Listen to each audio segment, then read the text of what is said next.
There's something profoundly spiritual about riding waves. Water is transformative, healing. You're at the mercy of Mother Nature, the ever-changing movement of water. The ocean is the great equalizer. You don't need to belong to a certain race, religion, or gender to surf. The pursuit of these fleeting walls transcends sport. It's a way of life. And surfing has the power to change the world and has now taken its place on the world's greatest sporting stage, the Olympic Games.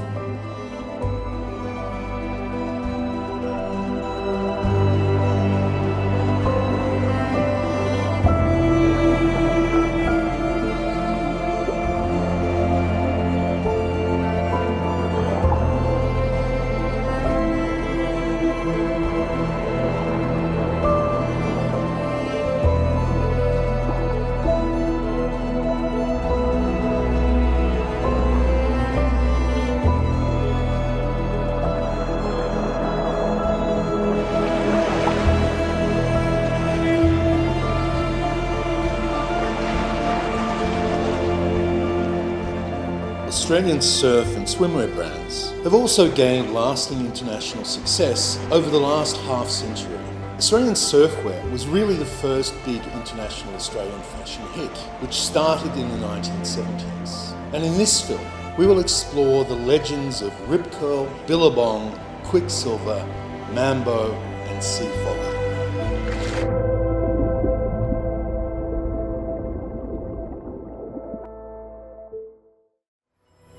First wave I ever caught. I remember it to this day, clear as day. I went left, right, left, and the wave never broke. That was like one of the most purest moments of my whole life. It always will be. And you do a good turn, it doesn't feel as good as your first turn. And that's the kind of stuff that keeps me going back in the water, hoping to keep that feeling, going.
Now, I'm proud to say that Barton Lynch is a friend of mine that I've known for many years, and he's truly an icon in the international world of professional surfing, and one of the clearest voices on the genre.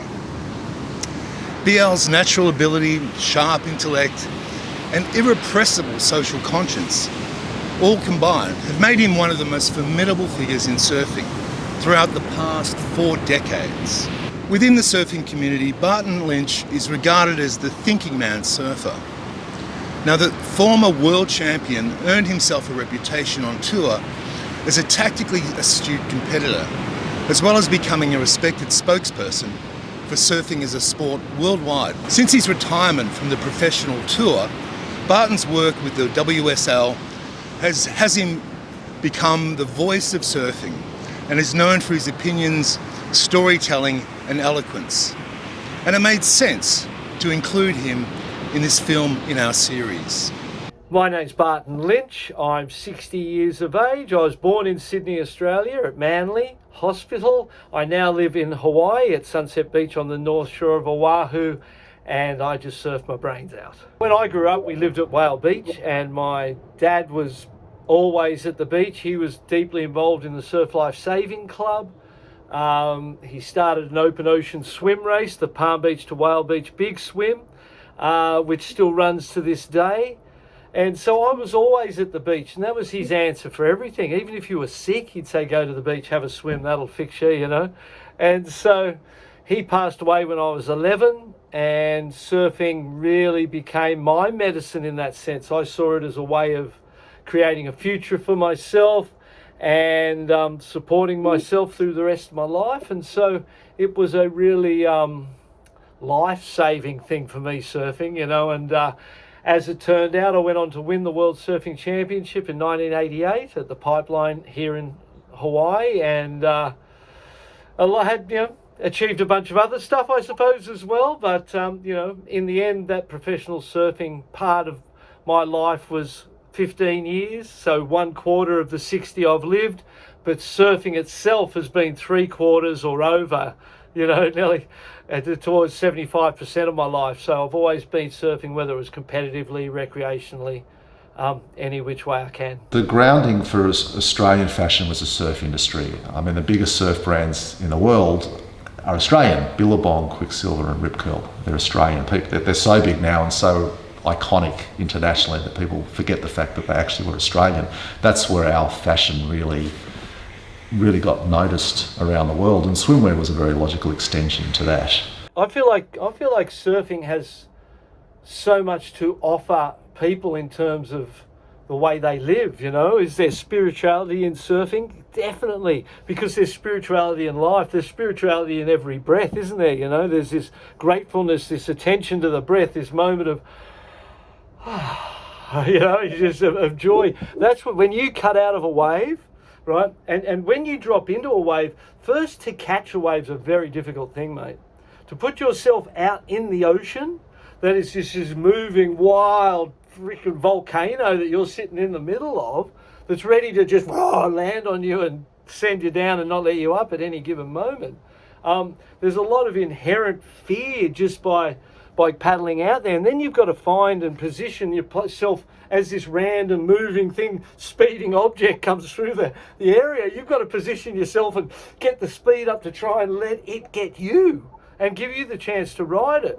So there's so much that goes into surfing before you even ride a wave. Surfing would be spiritual without even riding a wave. The experience of challenging yourself against Mother Nature, against the power that's 7/10 of the Earth's surface, that whole big moving energy that moves around and is created off storms, these big moments and events that create waves, and then you go out to meet them and challenge them, but really in the end you just go to dance with them. They're your dance partner. You know, you can be stepping on their feet and making a meal of things with if you're too ambitious and too full of what you want to do. When you get up on that wave, mate, you surrender yourself to the moment and you dance with nature, you dance with that energy, and you get to the end of it and you are uplifted, you are elevated, your consciousness has had a moment of connective energy with the source itself, Nelly, you know what I mean? I think what made it special was it was the first time where authenticity really mattered. It was a way that it could be expressed, and there was nothing more authentic than the surf industry. You know, making board shorts, the people in it, became a way of life. I mean, R.M. Williams was very authentic as well, and they made clothes for people who rode horses and did those sort of things. But the surf industry had a particularly, and the surf industry was well positioned because it had a global respect. Like, we were good at it, we knew what we were doing. The Americans, the Hawaiians, and the Australians, that was what surfing was. So it became, there was a very patriotic sort of approach to it because of our good, the surfers were worldwide respected. So that was the thing. To be a surfer is definitely like being a part of a tribe, without question. and there's the hierarchy in the tribe, there's the hierarchy in the lineup. You have to work your way through that hierarchy to get the best waves. The best surfers normally get the best waves, and you need to chisel your way up that totem pole to be able to get to the position where people respect you and you get to ride the ones you want. It might even come down to car parks at the beach. It could come down to all sorts of things that, one of the older guys pulls up and you got to pull out and give him a spot because he's an uncle or one of the older elders of the tribe. And, again, it's something that is potentially diluted by mass adoption, commercialisation, professional sport, all of those components of a sport being exploited. And, it was all done very well and largely by Australians in a lot of ways. The ASP, which the first professional organisation of surfing was the IPS, International Professional Surfers. And then it came the ASP, the Association of Surfing Professionals, which was largely run out of Australia. And then the companies were thriving in Australia. Quicksilver, Rip Curl and Billabong were on the fly internationally. So they even built the tribe too, because there were slogans like, only a surfer knows the feeling. That was Billabong's slogan. It was like, oh, I know the feeling. It must be pretty special, eh? And there was all that. When I lived at Mossman and hitchhiked down to Manly, I was told, multiple times at the beginning, you go back where you came from, you Westie. Yeah, go back to where you came from. Locals only, mate. Yeah. I'd just be like, you muppet. Until you surf better than them, and then they go, Manly's. You know what I mean? So while it had the positives out of the tribalism, at the same time, localism and some of that tribalism that was a part of surf culture was gnarly. It was old school. It was, you didn't talk up to your elders. You didn't do things. You didn't drop in. You didn't talk up to your elders. You knew your place in the landscape, and that was definitely, they were some of the rules of the tribe.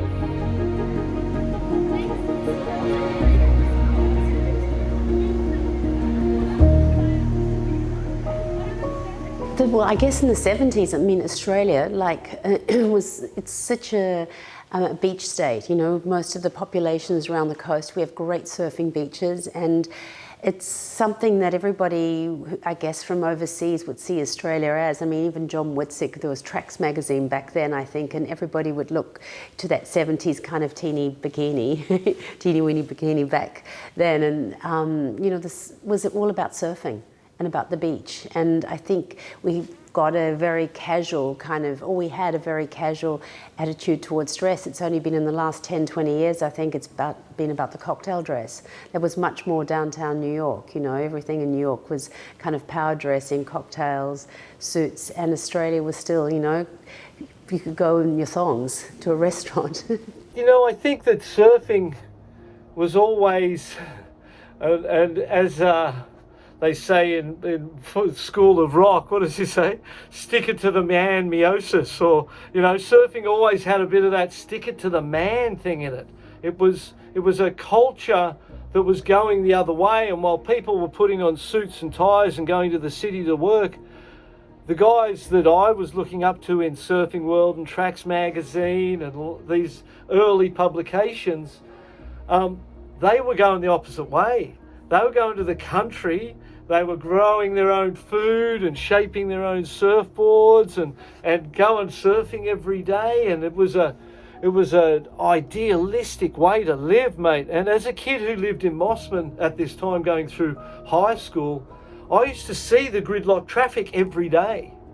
And I would be truanting school to go to the beach at Manly from Mossman, going the opposite way to the gridlock. And I, early 12 years old, I realised if I'm going the opposite way to the majority, I'm doing the right thing.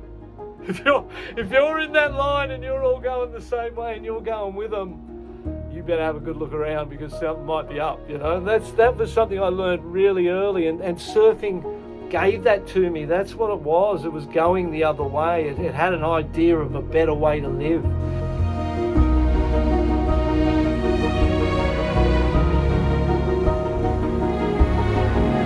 think we're a coastal country. I mean, why the surf brands took off so well? We're a country, and we were renowned for that. We had the best surfers in the world, and we started this. The story from Billabong and the guys down in Torquay. I mean, it was very organic. They just wanted things that they could wear to go surfing. Australia, I suppose, came on the map. If you're talking about the 70s and 80s, that's when people started flying more internationally, and Australia was kind of on the map as such, so you could get the product over there. And you've got some incredible surfers that were the best surfers in the world, and they wore Australian brands, and they happened to be Billabong, and it grew out of there. I think we've got a long tradition of great swimwear brands and great sort of surfwear brands, probably because of our locality and that we're an island, we're surrounded by sea. Fashion brands that have the likes of Zimmermann, what have you, I mean, that's a different story. They created a global brand. Yeah, cool.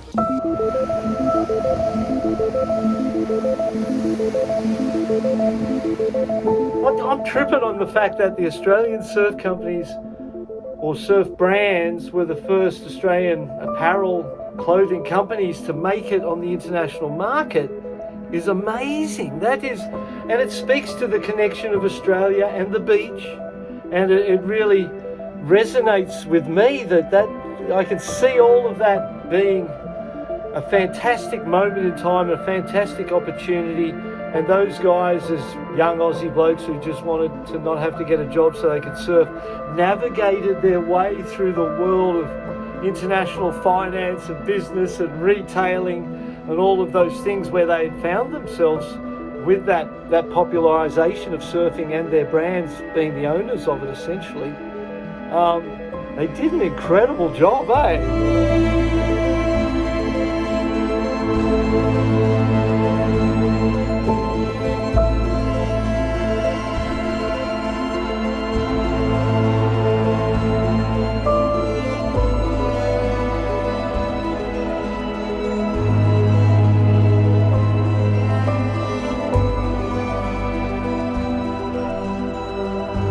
The Velcro Mafia, that's what I call them. Billabong, Quicksilver, Rip Curl.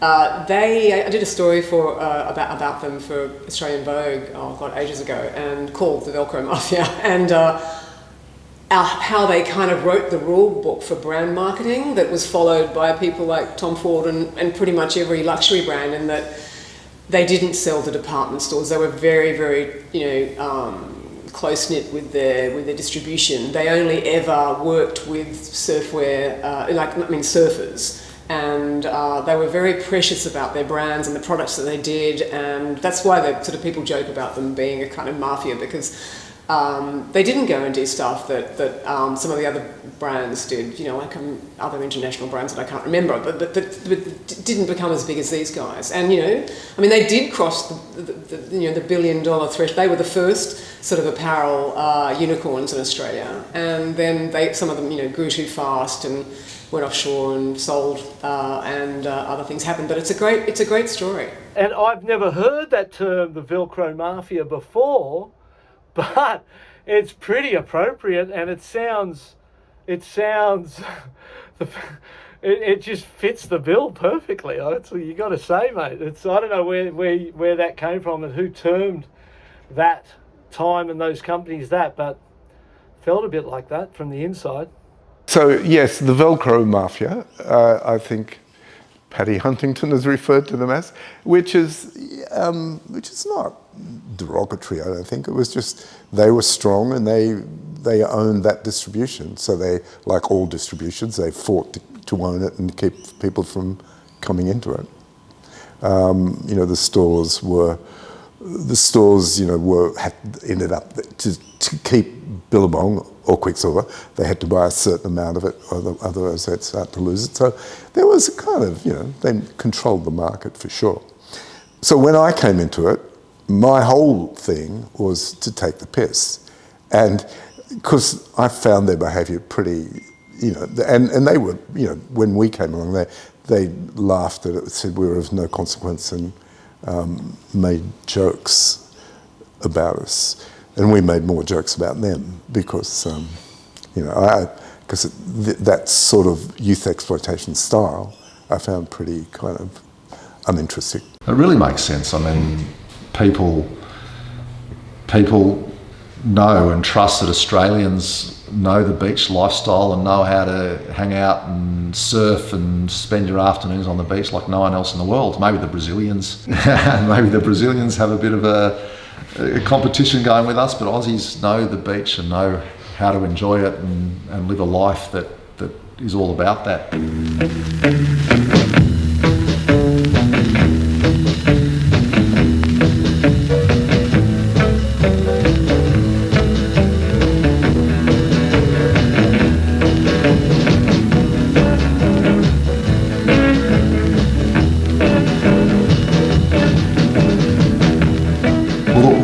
The thing about Australia is the Brazilians did it well, but it was for the Brazilian market. The Brazilians like to show off their bums and their curves, and everything was incy-wincy. But what the Australians did is they made a product that was wearable for everyone.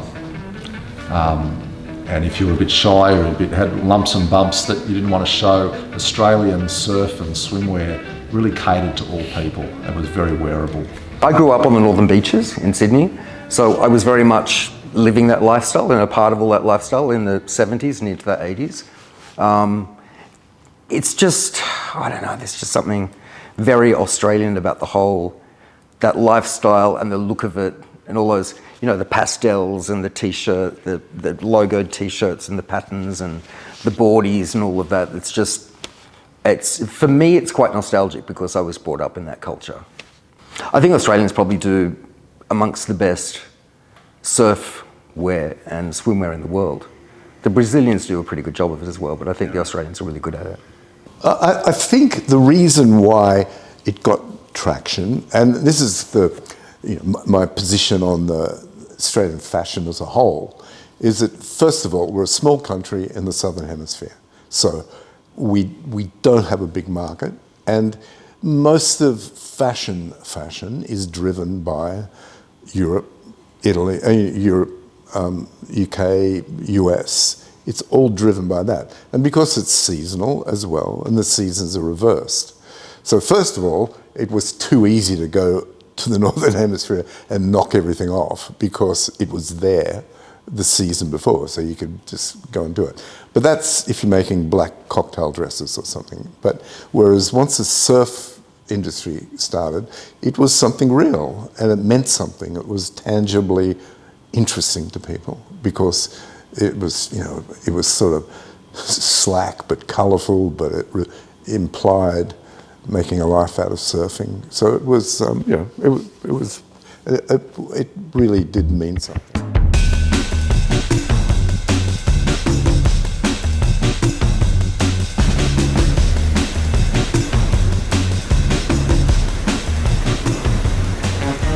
Rip Curl, established in Torquay, Victoria in 1969, is another prominent Australian surf brand with international acclaim. Rip Curl offers a comprehensive range of surf and swimwear, including wetsuits, bikinis and board shorts.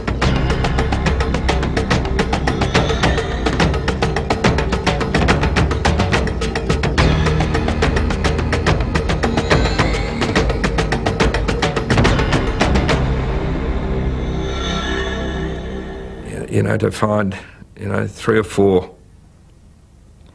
young people who throw their surfboards in the back of the car or on the roof and just head off up the coast looking for waves, and to have that feeling of uncrowded, perfect surf, that great feeling of relaxation afterwards, sunset, a few beers and whatever, and try and hook into a party, try and find a party to get into. Really, that's what the search is all about.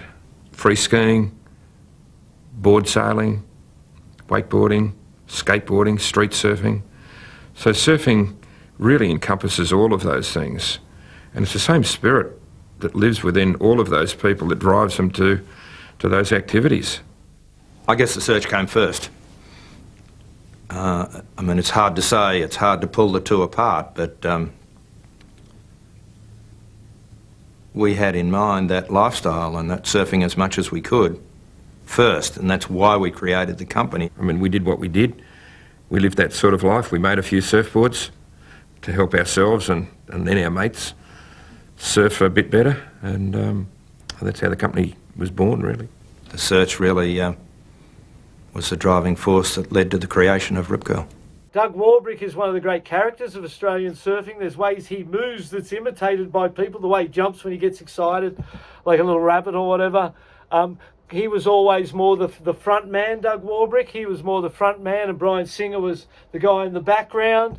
I've shared some beers with Singh over the years, and he's a good bloke, and both of those guys, are lifelong surfers. Rip Curl's an incredible business. I mean, they really became a world leader in wetsuits. So I'm not sure about now. I'm a bit older now and a bit out of the picture, but I know when I was growing up and until reasonably recently, if someone wanted, a real surfer wanted a great wetsuit, they'd buy a Rip Curl wetsuit. They were known for that.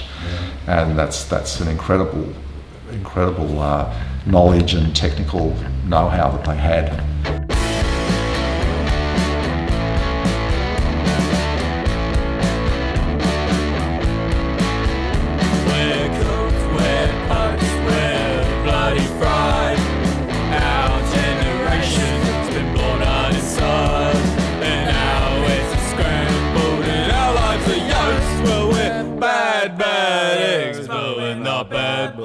Okay.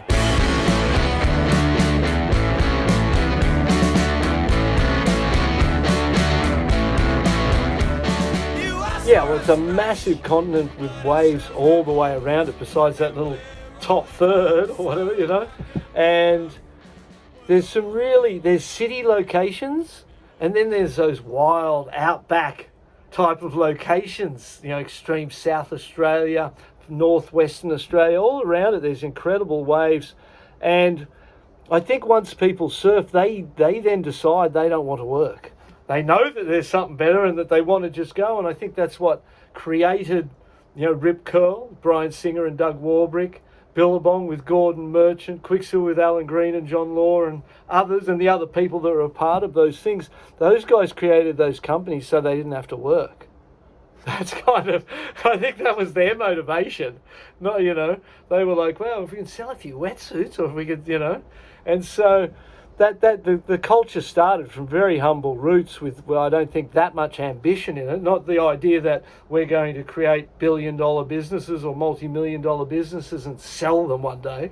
Rip Curl's beginning was like many in the world of business, sprouting from a garage in the late 20th century. The surf brands in Australia are incredible. I mean, I had the great fortune to, a couple of my mentors in my business life and in my personal life, Claw and Brian Singer from Rip Curl.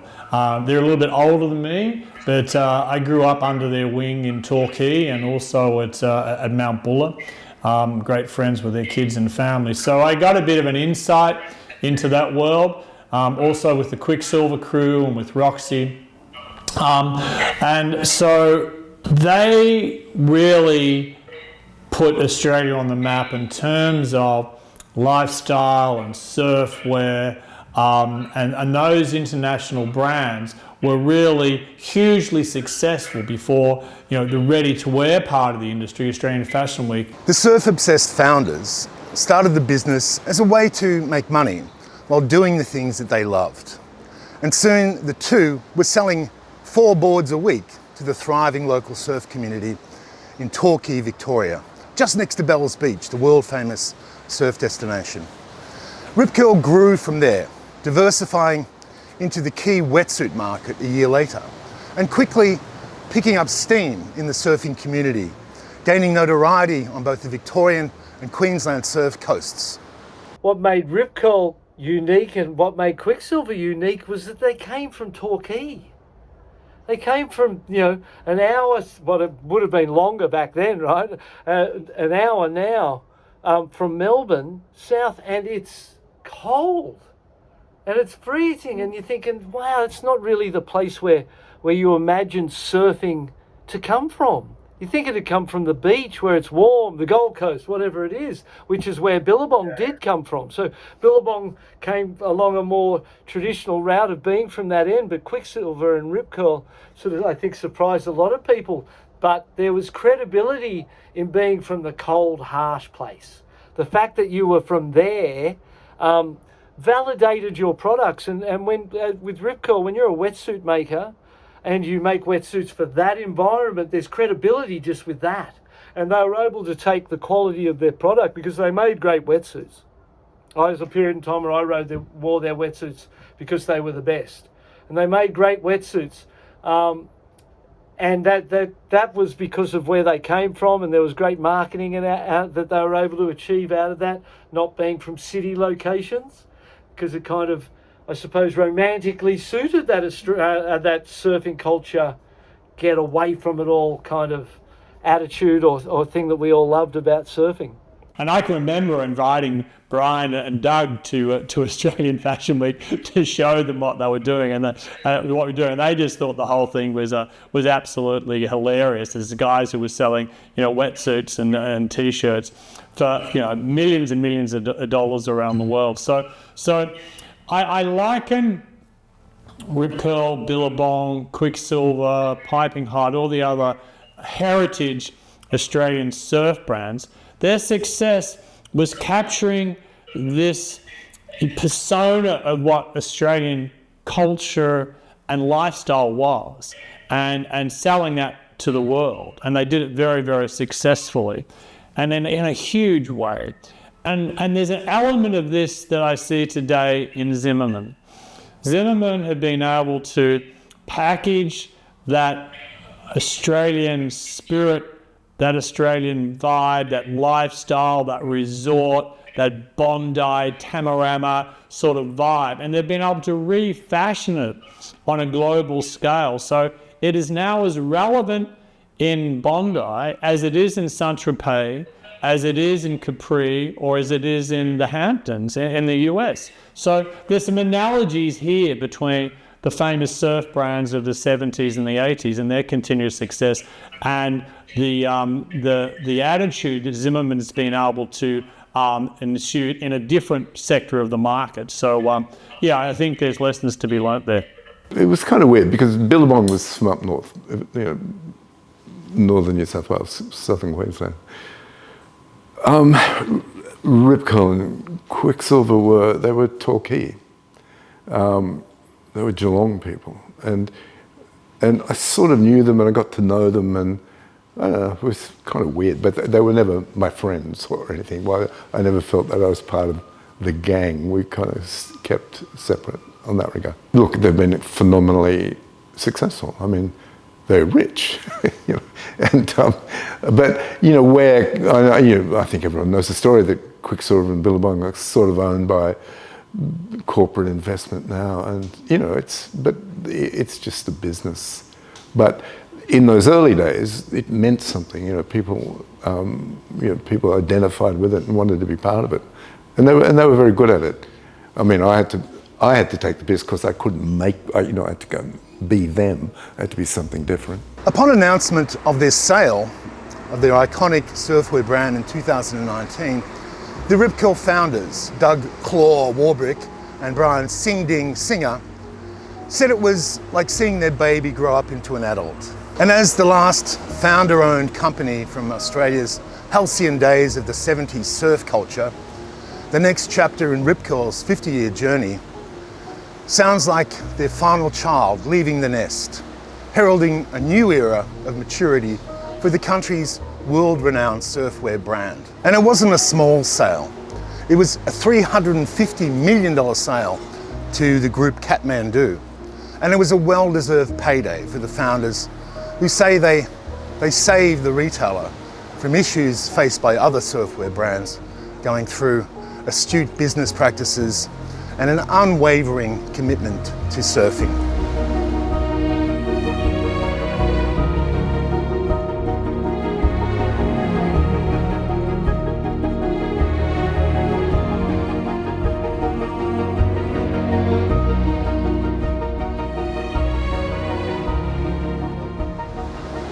Billabong founded in Queensland in 1973, is one of Australia's most iconic surf brands. It's achieved global recognition and has a strong presence in over 100 countries. Billabong offers a wide range of surf and swimwear for men, women and children. Billabong, they just did great t-shirts and great, I mean, they really were just a summer menswear brand, weren't they? They weren't really authentic, and that's what actually was their undoing. They lost the grassroots support and the authenticity. The iconic surfwear brand has experienced its fair share of highs and lows throughout its life. From its humble beginnings in 1973 to becoming a global sensation, the brand has left an indelible mark on the world's surfing community. However, the journey has not been without, I guess, obstacles. Billabong's early success can be attributed to its deep connection with the surfing culture. The brand resonated with surfers worldwide through its commitment and authenticity and innovation. Billabong sponsored top surfers, hosted key events, and supports grassroots initiatives, effectively building a loyal community of surf enthusiasts. Its emphasis is on the core cultural values of the sport, and it's helped Billabong maintain a strong presence in this market. Well, Billabong was the triumvirate, one of the triumvirate, and they were from northern New South Wales, Burleigh, what have you. They all started out selling stuff out the back of a van. It's legendary. They drove up and down the coast selling to the surf shops. And the other thing to remember here too is that the surf shops were the distribution, and there were a lot. Every town had at least two. You could find lots of people to buy your product up and down the coast, and I know, and Billabong most definitely was one of those that worked that side of it, and then they graduated into distribution, and they all had to learn how to be in the rag trade as well, which was because most of them weren't, but they had to learn the basic elements of cut and sew. And Billabong's expansion into international markets played a pivotal role in its success. The brand gained popularity beyond Australia's shores, particularly in the United States, Europe. Billabong capitalised on this momentum by acquiring several well-known brands in surf and skate, brands such as Element, Ruka, Von Zipper, and these acquisitions broadened the product range and diversified its customer base, propelling Billabong Group to new heights. Billabong's marketing efforts have been also instrumental in building a distinct brand image. The company successfully leveraged its sponsorship of professional surfers to promote its products and create aspirational narratives. Billabong's marketing campaigns featuring stunning visuals and captivating storytelling. It resonated with consumers and established the brand as a symbol of adventure and freedom, definitely some of the core values of surfing. Billabong, however, faced significant financial challenges in the early 2010s. A combination of factors, including global economic downturns, changing consumer preferences, and poor financial management, led to declining sales and mounting debt. The company struggled to adapt to the rise of e-commerce and faced even fiercer competition from fast fashion brands. And as a result, Billabong experienced a decline in profitability and had to undertake restructuring efforts to stay alive.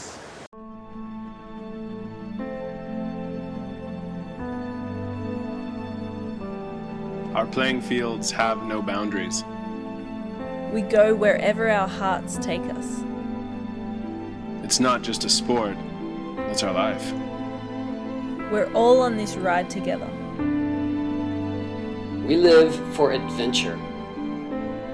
It's in our blood. We live the ride.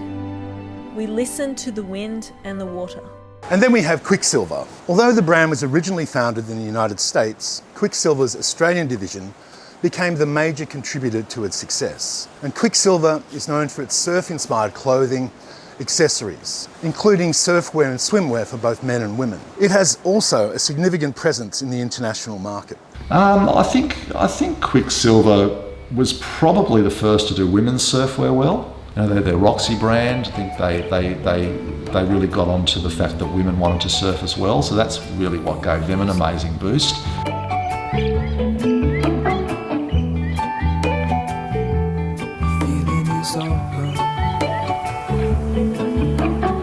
The rise of the Quicksilver brand is a captivating story that began in the late 1960s. Quicksilver was founded in 1969 by two friends, Alain Green and John Laws, in Torquay, Victoria, Australia, right alongside Rip Curl. And while it originated in Australia, Quicksilver later expanded its operation, gaining significant success in the United States, before becoming an influential American surf brand as well. Initially, Quicksilver started as a small surfboard manufacturing company in Australia. However, it quickly expanded its offerings and revolutionised the surf apparel industry. The brand's major breakthrough came in the 1970s with the introduction of innovative board shorts made from a durable, quick-drying fabric.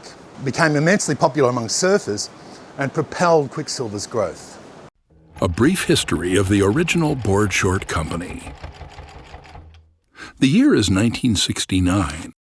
Man has landed on the moon. There you go. This is what Australia looked like from up there. This is what Australia looked like down here, out of Quicksilver headquarters window.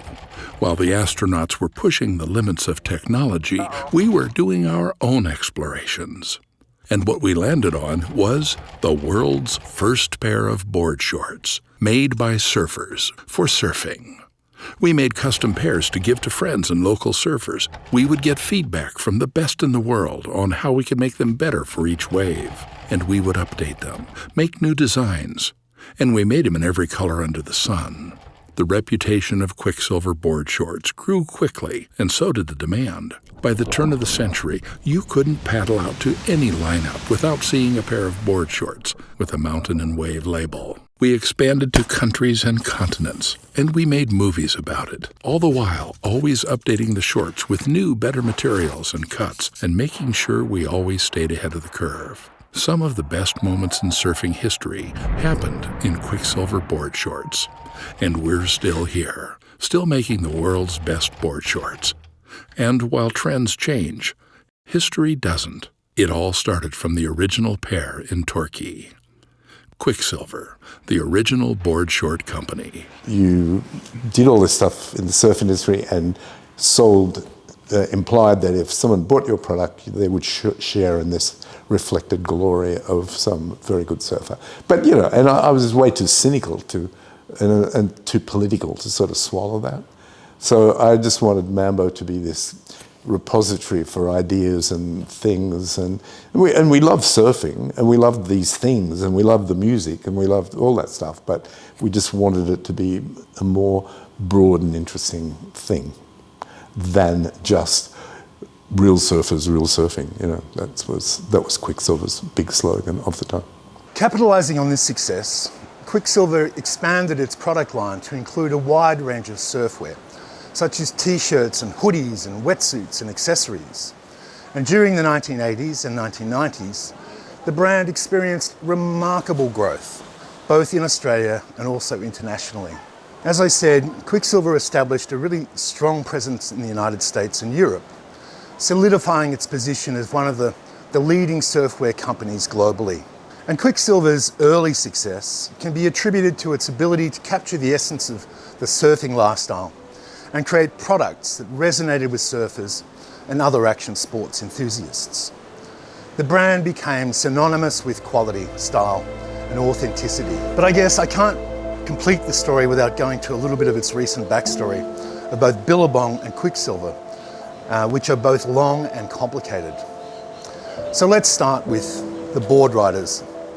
Board Riders is the rebranded corporation name for Quicksilver, a process that was undertaken in 2017.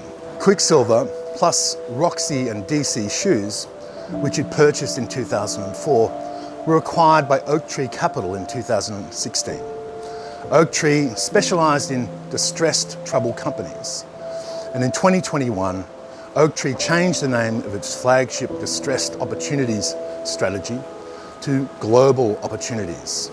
In a press release, they said, "We believe this new name better reflects the evolution of our approach, as well as the market-wide changes that have reshaped the business of buying assets for less than they're worth." Oaktree's acquisition of Quicksilver followed a lengthy process of business instability and a plummeting share price that can be traced all the way back to the ill-fated 2005 purchase of Rossignol, the ski brand. A situation that was exacerbated by the GFC in 2008 and resulted in a US Chapter 11 bankruptcy in 2015. And what about Billabong, you may ask? Well, back in 2008, at the height of the corporation or the competitive surf environment, Billabong was worth $5 billion and its shares were traded for $14 each. But in the wake of a failed global expansion, Billabong suffered a series of profit downgrades and a collapse of its share price. Billabong's low point was in 2013, when its former North American head, Paul Nord, made an offer of 60 cents a share, valuing the company at $287 million. And in 2016, Billabong agreed to pay $45 million to settle a shareholder class dispute. Billabong's share price then fell to a record low of 50 cents in December 2017. In 2018, board writers acquired Billabong and all its brands that itself had acquired over the previous decades. Brands like Von Zipper, Palmer's, Honolulu Surf Company, Custom, Element, Kira Surf, Becker's, Surf Dive and Ski, and Ruka. Then in 2023, the landscape changed yet again. And as of the 1st of April 2023, Boardwaiters Group, comprising of Billabong and Quicksilver, was acquired by Authentic Brands Group. Authentic Brands Group was founded by Jamie Satter, who co-founded snowboard company Ride in 1992, which then went public in 1994 on the NSDAQ listing in America. Satter left Ride in 1996 and founded ABG in 2010, partnering with other companies to license merchandise their products. And strangely enough, its portfolio included things like media, entertainment, sports, luxury, fashion, beauty, and wellness, home, active, outdoor, pretty much everything. And one of ABG's first acquisition was to buy the rights of the likeness of Marilyn Monroe. And since then, ABG has added other celebrity estates such as Muhammad Ali, Elvis Presley, as well as a wide range of brands such as Sports Illustrated, Greg Norman, Sportscraft, Reebok, Prince Sports, Nautica, Jimmy Z, Airwalk, and Vision Streetwear. And in the words of Arne Ahrens, the Boardwriters CEO, he said, "We are proud of the deep connection with the global action sports community industry, leading brands and world-class teams. And under Authentic's ownership, Boardwriters will be uniquely positioned to expand the reach of our iconic brands to millions of consumers, capture market share in core categories, and grow white spaces, including premium athleisure, training, and lifestyle."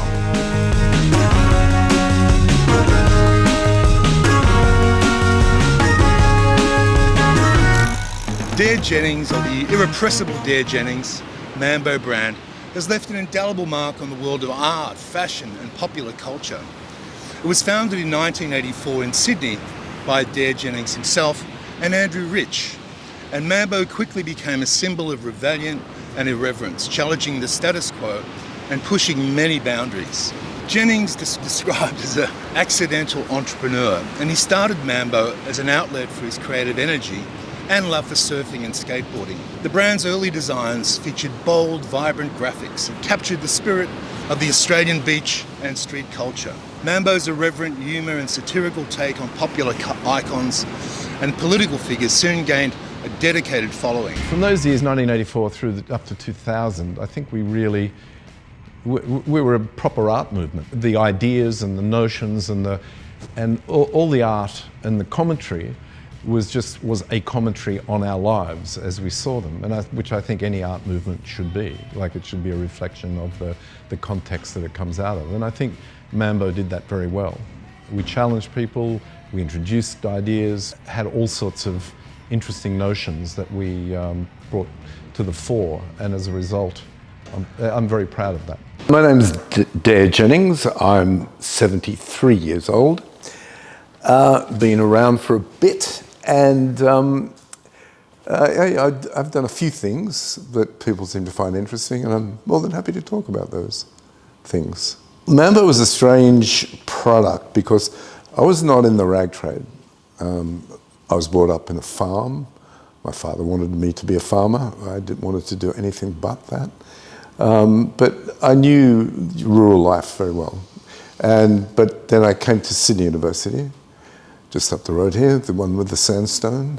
And of course, once you got to Sydney University in 1970, the last thing you went to university for was to get a degree. There was just too many other things going on. So student politics, and not to mention the biggest thing of all was the Vietnam moratorium, and while some anti-authoritarian things can be a bit of an affectation, this certainly wasn't, because we were getting, you put your name in a drawer, and if your birthday came up, you got called up, and it was serious, and more than likely you'd end up in Vietnam, which is not a good place to be when you're 20 years old. So the politics was very intense at the time. Students for a Democratic Society, the anti-Vietnam moratorium, the early days of feminism, women's liberation, that was all part and parcel of what was going on there. What I was going to do at university was get away from being on the farm, because I had a teacher's college scholarship with zero interest in being a teacher, but I did get a scholarship, and the only reason I ever went to the teacher's college was to pick my check up. But in what we were going to do, we had no idea, like truly no idea. I have an 18-year-old daughter and a 21-year-old son. They also have no idea what they want to do, and it's just sort of how it was. Well, I wandered through my 20s. I'd never had a proper job, like a career sort of job. I did odd jobs and things and wandered around, lived up the coast, lived the life of a, countercultural deadbeat. And by the time I got to the end of my 20s, in the end of the 70s, I was going, I got to do something. Some way I can work out how to make a living. And just so happened that an art student taught me to screen print. And, screen printing is a long way from industrial screen printing, but the method is the same. So I started to learn how to screen print, and it was just at the beginning of T-shirts were a thing. Like before that, T-shirts kind of didn't exist. And I used to hitchhike all the time, and I got a ride in a guy in a Mack truck, and he had a T-shirt with Mack truck. And I said, "Wow, get one of those. Where do you get those from?" And he goes, "The distributor had some, but I don't think he's got any more." And I went, "Oh, okay, maybe if I could make that, I could sell it, So anyway, that's dumb things like that is how businesses start. But I taught myself how to screen print. I started to print basically T-shirts for things that I knew about and liked, musical instruments. It was all rock and roll, surfing rock and roll in those days. So that was, what the world was. And I was able to eke out a living doing that these things in my backyard. In the 1990s, he experienced significant growth, expanding its reach internationally. And the brand's distinctive style resonated with audiences worldwide, and it became synonymous with Australian youth culture. Mambo's collaboration with renowned artists and designers, such as Mental as Anything's Reg Mombassa, Jeff Raglas and Richard Allen, further solidified its reputation as a unique and influential brand. The printing business got bigger and bigger, and I went to the US and bought these quite sophisticated printing machines, which meant I had to go and get contract work from the rag trade all around here in Alexandria. And so suddenly I found myself this kind of white boy and country boy in the rag trade, which was very definitely not white and country. But it was fun. I was a stranger in a strange land, but I But the people were great. They taught me, I got contract work, I could learn how to do it. The machines were busy, suddenly we had 2 and 3 shifts a night, which in the end was horrendous and not suited to my personality at all. But all my rock and roll friends, of course, needed casual work, so the whole place was full of people in bands and all of that. It was kind of interesting era. And the name? Oh, and then so I needed a name. I wanted to make my own clothing, so I thought, and I just was looking around and I'd been to Japan and I saw a T-shirt that just said 100% Mambo on it, and which I subsequently realised was the name of a compilation Mambo Latin music. And I went, 100% Mambo, that's funny. And Mambo's like, it's nothing to do with surfing. It's kind of, it's like voodoo, beatniks, jazz, Latin. It's kind of mixture of all sorts of things. And because I wanted to I wanted to challenge the surf industry, because the surf industry at that point was very one-dimensional. It was youth exploitation 101. The Mambo aesthetic was characterised by a fusion of surf, skate and street art influences, creating its distinct visual language that set the brand apart for its designs, and often featured humorous and subversive elements, challenging conventions and social norms. Mambo's irreverence extended beyond fashion and into other realms, such as music and sports, where it sponsored events and supported emerging talent.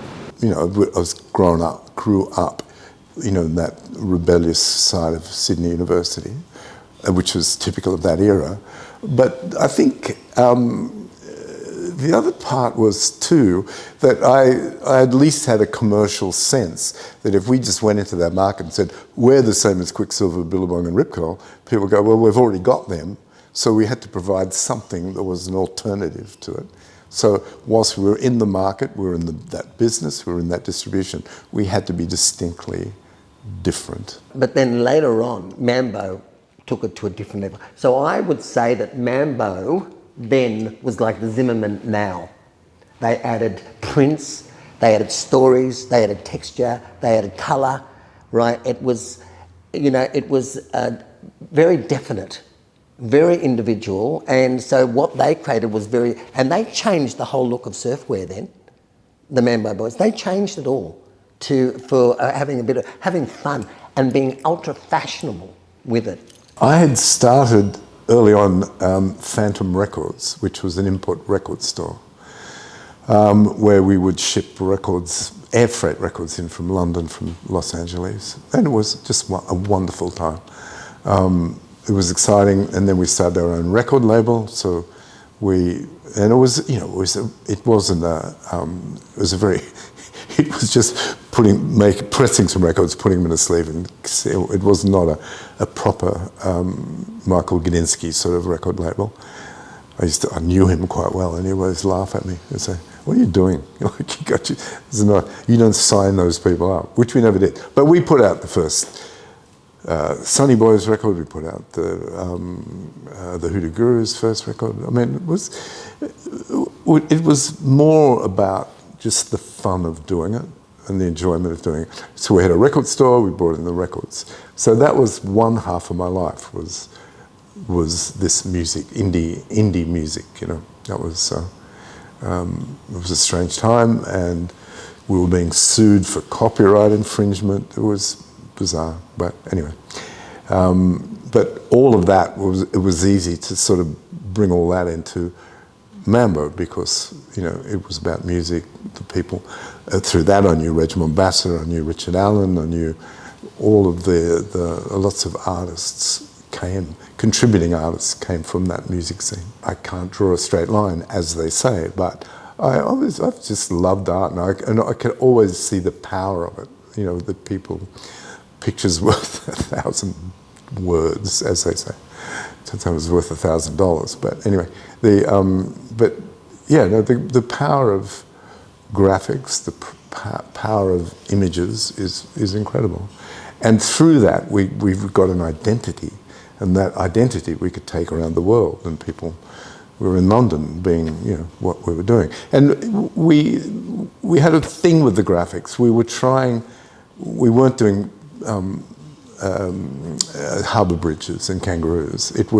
We were just trying to do stuff that implied an Australianness, not an Australian attitude, not literally an Australian attitude. And I think that was what kind of saved us from just being a corny souvenir brand. Yeah, and so through these things, most of my art connections were through music, but one of the really great ones, connections I made was through Tony Edwards, who had done Captain Good Vibes for Tracks magazine, and we did a bunch of T-shirts for him. We're using his graphics. It was a fantastic guy.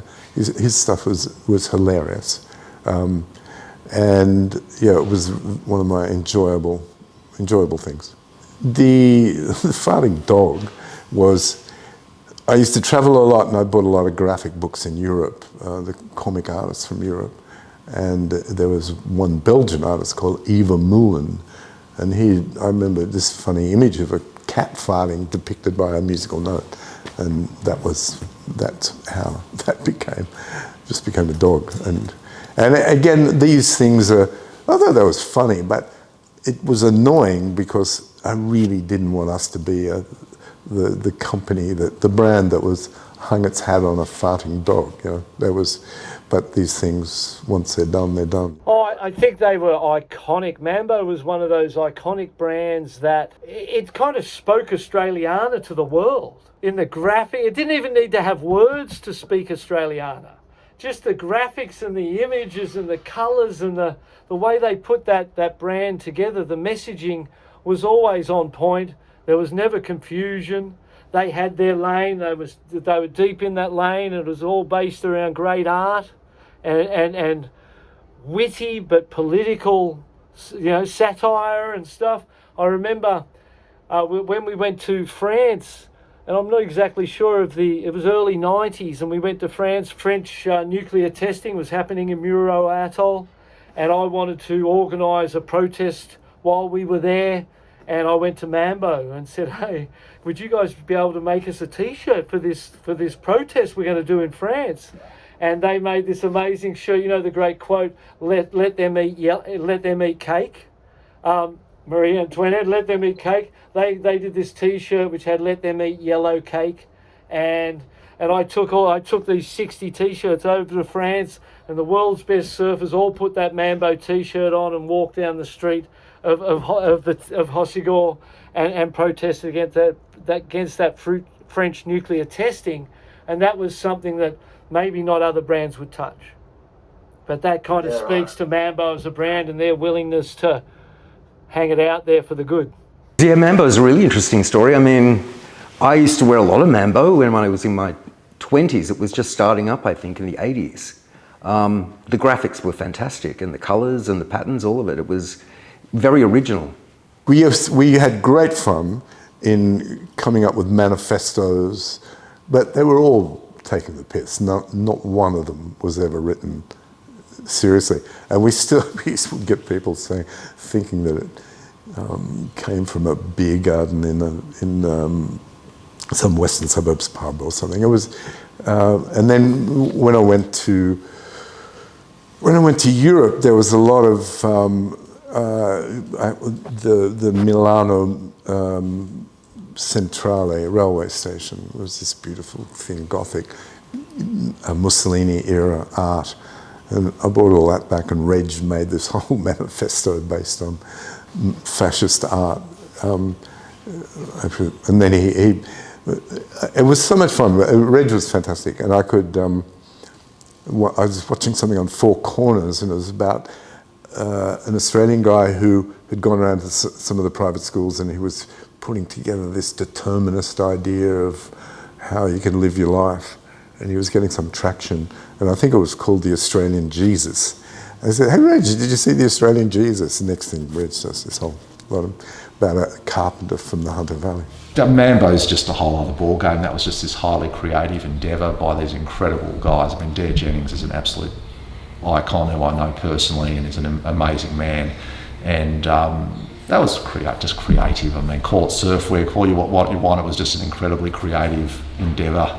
We were sort of like, we were like the stand-up comedians of the rag trade. Like a joke on Monday was like something by the weekend. You know. As it got bigger and more people got involved, and you know, we ended up being bought by a public company. And the trouble is, when you're small and you make a mistake, you go, oh, that's it, we made a mistake, get on with it. And whereas once it gets bigger and more cumbersome and more corporate, suddenly someone's made a mistake. They must pay for that. You know, like it's sort of it takes the fun out of it pretty quickly. I sold the business, yeah, which was good because I had got to the stage where in this kind of stuff we were doing, it really helps if you love what it is and really care about it. When you stop to care about it, it really begins to show as well. I think we've got a lot to learn from the Surfbrands, and also I think the designers of the 70s. I think they were really the pioneers of jumping on a plane and disappearing overseas to try and sell their wares. So I think that the Peter Weisses of the world, the Prue Actons of the world, Trent Nathans of the world had a good stab at it. Were they successful? Probably not. I think the Surfbrands, did, because it was a lifestyle that everybody wanted to be part of. Everybody wanted to be a blonde-haired, blue-eyed surfie. There was always, there have always been surfies in the US. There's always been surfies in parts of Europe. So it was a particularly appealing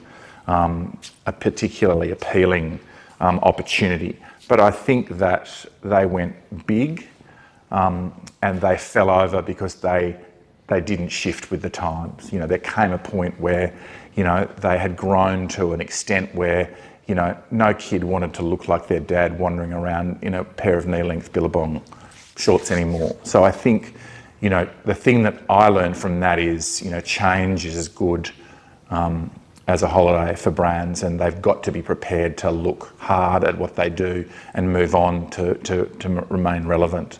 And I think what the surf labels used to do was we actually create a real feeling of what it was to be Australian. The Australian lifestyle, very relaxed, always smart.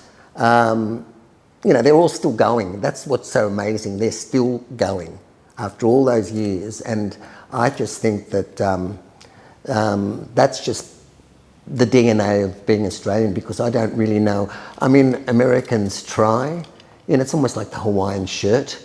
The Americans try, but they don't quite get it, because in America, the 50 states of America are all different, right?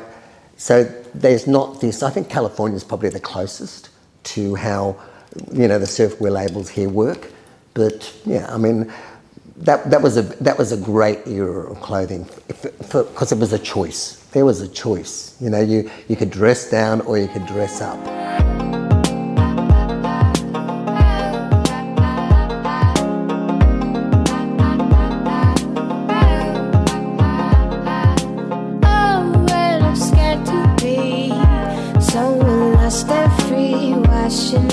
Now, Sea Folly is a renowned Australian swimwear brand that has gained popularity worldwide. It was established in 1975 by Peter Hallis and has become a prominent player in the global swimwear market, offering a diverse range of stylish and high-quality swimsuits, cover-ups and beachwear for women. I think Australians do fantastic swimwear. It's something that I think you want to see more and more of. It's always because we swim. We're surrounded by ocean. Most of the population lives on the coast. So it's just part of that whole lifestyle. I'm Anthony Hallis. I was involved in a company called Sea Folly for 25 years, which was a family founded and run business for a long time. And I've got a background in business, and I was even an actor at one stage in my life, and I did a whole lot of things before I came to the fashion industry and found my calling. I think most kids don't really have much of a clue what they want to do in life, so I never really thought that far ahead. I went to university and then I pursued my dream of being an actor, and my dad was kind of begging me to come and join the small family business, so got the acting out of my system, and I did that. I did have an interest in the business. It was part of the family. You know, we'd sit around the dining room table at night, and that was the third child, the company. So it felt, I had a real ownership of it even before I worked there. I felt that it was part of the family, and it was ours and something we had to look after. I have one sister who's a few years older than me, and she actually moved to Melbourne and became a psychologist, so she never really had an interest in the business, so I was the sole heir to it. In August 23, it was reported that homegrown swimwear Sea Folly had been sold by its private equity owners, US retail specialist Al Catterton, to an Asian strategic buyer in a deal valuing the famous brand at around $70 million.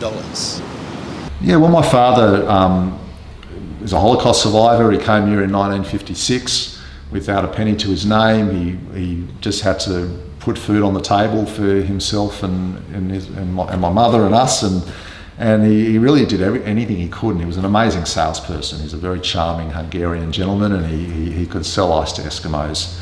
And he became a sales rep, and he was selling women's fashion, all different brands around the traps, driving around Australia selling, and he was very good at that. And one of the brands he sold for was a swimwear brand called Water Lily, and he was such a great salesperson that they offered him a share of their business. He became an owner in that business, and then as he realised that business ownership was what he wanted, he sold out of that business and created his own company. He couldn't go into swimwear because there was restraints. He couldn't do swimwear for a while, so he actually called it Peter's Folly. That was the first incarnation of that business, Peter's Folly. He called it Peter's Folly because my wife said it, my mother said it's such a folly to go into the fashion industry, and so it became Peter's Folly. And then when the restraints ended, he went into swimwear, and the logical extension to the name was from Peter's Folly to Sea Folly. So that was where it all started. He got an investment from a very wealthy Chinese man who took 50% stake in the business, and that really gave him the capital he needed to start the business and grow it. When I joined in 1996, it was a small business, had a revenue of, Sea Folly brand had revenue of $5 million a year. They also sold swimwear to Target and Kmart and all the discount department stores. I was an actor at the time, and I got an amazing role as playing the role of Macbeth in a Scottish play, and I figured that was as good as I was going to get, and my dad was sort of saying, please come and join me in the business. So when that run ended, I joined the business, and I bought his partner out, became a 50% shareholder, and we started operating that business. And the first thing I did when I joined the business was all the things that they were doing other than Sea Folly. I could see that the Sea Folly brand was a real little jewel sitting there. Everything else it was doing, we discontinued and just focused all of our energy on this one little brand. And that was in 1998. And from 1998 to 2014, we just went on this incredible journey. There were a lot of brands. People say there's a lot of swimwear brands now. There were a lot of swimwear brands then. I mean, any fashion school graduate then also did swimwear like they do now. The big difference was that everything was sold as sets, and you basically would sell. Everything was wholesale. There was no online world. There were no really exclusive vertical swimwear shops. Everything was just wholesale, and you basically sell as much swimwear to a store as you could. They'd sell out, and then that would be it for the season. So if it was a great hot summer, they'd actually run out of swimwear by the end of the season, and if it was a really crappy summer, they'd just be overstocked in the swimwear. So the whole thing was just this very basic kind of industry. So we decided to give people the ability to buy tops and bottoms separately, which sounds pretty simple, but it hadn't been done at the time. And we just offered that on a stock replenishment service, and suddenly our business just went from $4 million to well over $100 million very quickly, based on us just giving people stock when they needed it. And great stock. I mean, it's not just the stock, the product was amazing. We put incredible energy into, I think it was the best swimsuit in the world. You know, it wasn't necessarily the most fashionable swimsuit in the world, but it was fashionable and it fit well, and any woman could wear it. And we just had a horde of these loyal Sea Folly supporters around the world. The first Sea Folly store opened, I don't actually remember what the year was, but I think it was about 2003, 2003, we opened our first store up in Chatswood, and that did phenomenally well. And by the time we sold our business in 2014, we had 58 stores around the world. Australia, USA, Singapore. People love the fact that we're Australian. It actually gave us a foot in the door of anywhere. If people knew that we were an Australian brand and the number one, the largest Australian brand, anyone who had any business in the swimwear industry would open their doors to us. So it was very, very important. And when people thought of Australia internationally, they just thought of long white beaches, white sand, blue sky. People, particularly in cold countries like Germany and the Scandinavian countries, people just have this perception of just heaven. And it just made it a very, very easy acceptance of our brand and our product, and opened the doors for many swimwear brands around the world. Well, I sold, firstly we got an incredible offer, so, you know, everything's for sale at a price, and we got a really good offer, but also we didn't initially sell the whole thing. We sold 70% of the business, and I was really excited about the idea of staying on and seeing.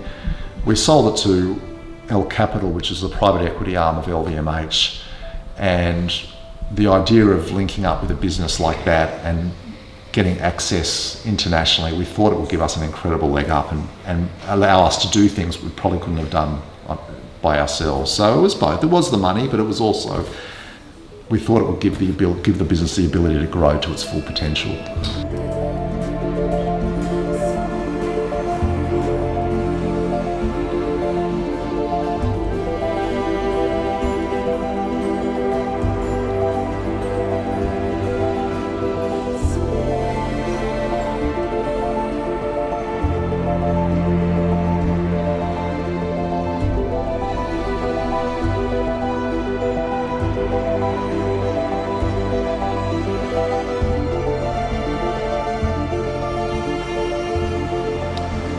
These are just a few of the examples of the Australian surf and swimwear brands that have achieved lasting international success.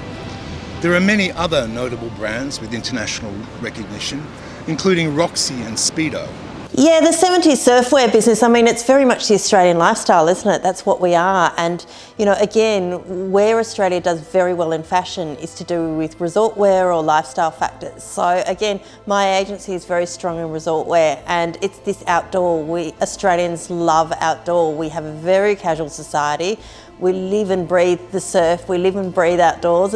Sydney-siders in particular hate it when we have bad weather. You know, you have a couple of days of rain and everyone complains. We're an outdoor nation, so, you know, cottons, surfwear, resort wear does very well in our climate.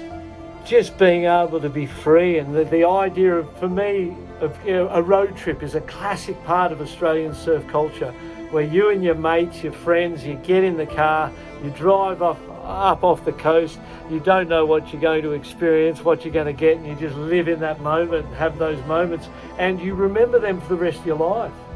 And I'm sure, you know, when you jump on that motorcycle and take off down the highway and the hair's blowing in your beard, and you're out on a journey, you know, and you just, that idea of freedom and being able to go and, you know, satisfy yourself in time, with your time, is just romantic, mate. That's why people will work 50 years to get a caravan and one day do it. You know, it's a bit of a dud deal, and we've been sold it the wrong way around, because, you know, 60s are pretty, you know, a lot of the physicality of youth has gone at that point in time, you know, so I think that's what's romantic about it. The other side of the coin is a traditional job in a traditional fashion that really, as a young person, doesn't do anything to stimulate me. It didn't back then, and I'm sure that's what it is about surfing and riding motorbikes, you know, even riding horses through the countryside, you know. Even back to that Ned Kelly, wild colonial boy kind of concept, where he was just this wild character just running amok. There's this opportunity to, when you're free and you've got hope that you can just live tomorrow how you want to live it, that that's living. That really is living to me. That's why I work, is so that I can have those moments and go and do that stuff. And, you know, to be able to live and work in surfing, you know, for 45 years, I suppose now, is testament to the whole industry, to all of it, that a 60-year-old bloke could still be getting paid from that industry in different capacities, and even have a video game with their name on it when they look like this. Seriously. So there's this whole acceptance process that's happened, and in that acceptance process that was largely driven in a lot of ways by those three big Australian companies and the few on the fringe, what a wonderful gift to all of us, you know, to the world. And surfing's a gift to the world, mate. Surfing, why I'd say that about aloha. And the concept of aloha is that's really love. That's when you live with aloha, you live with gratefulness, gratitude, with love, and you share that with other people. Surfing has its own Stoker's surfing's kind of aloha, where you go out into the ocean, you're energized from that experience of challenging yourself, being as one with this whole terrifying, massive ocean, and then you come together, you dance, and when you're back on land, you feel like you can do anything. And that nothing bothers you, nothing can get you, nothing can drag you down. If it does, you just go for another surf, and you're good again. So it has that medicinal value to me. That's you know, when my dad died, I was 11 years old. My godfather came in. I was actually in bed and I heard my mum crying in the living room, and I know they weren't tears of I spilt the milk. They were tears like shit had hit the fan. And I was too scared to get out of bed, and I rolled over and kind of tried to go back to sleep and just ignore what was going on out there and hope it wasn't real. And my godfather came and got me up and took me out into the veranda, and we're overlooking Palm Beach and the Pacific Ocean, and he says, "Your dad passed away last night." And I go, "Yeah, I figured that happened." And he said, "Is there anything I can do for you? Is there anything you want to do? Anything I can do?" I said, "I want to go surfing. I want to go surfing." And he took me down to Kitty's Corner at Palm Beach, and I paddled out and cried and rode a few and cried and sat and cried. And that's where I, you know, grieved, was in the ocean. And all of the highs and the lows, best, worst moments, it's always been there for me in a medicinal form, where I go there for my mental health, for my physical health, with my son, with my family, go to the beach, hang out, get sunburned, feel the sun, the nature, the wind. Like, nothing better than that to me. I ain't found nothing better. As the song goes, Australia is girt by sea, as 85% of Australians live within some kind of proximity to the coast. We have the best beaches, great weather, big blue oceans, and we rank in the top 3 countries for the best surfers worldwide.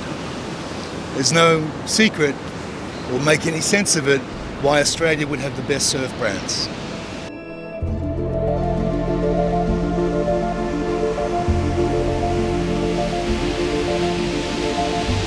The first boom of Australia's surfwear brands may have started in the 1970s.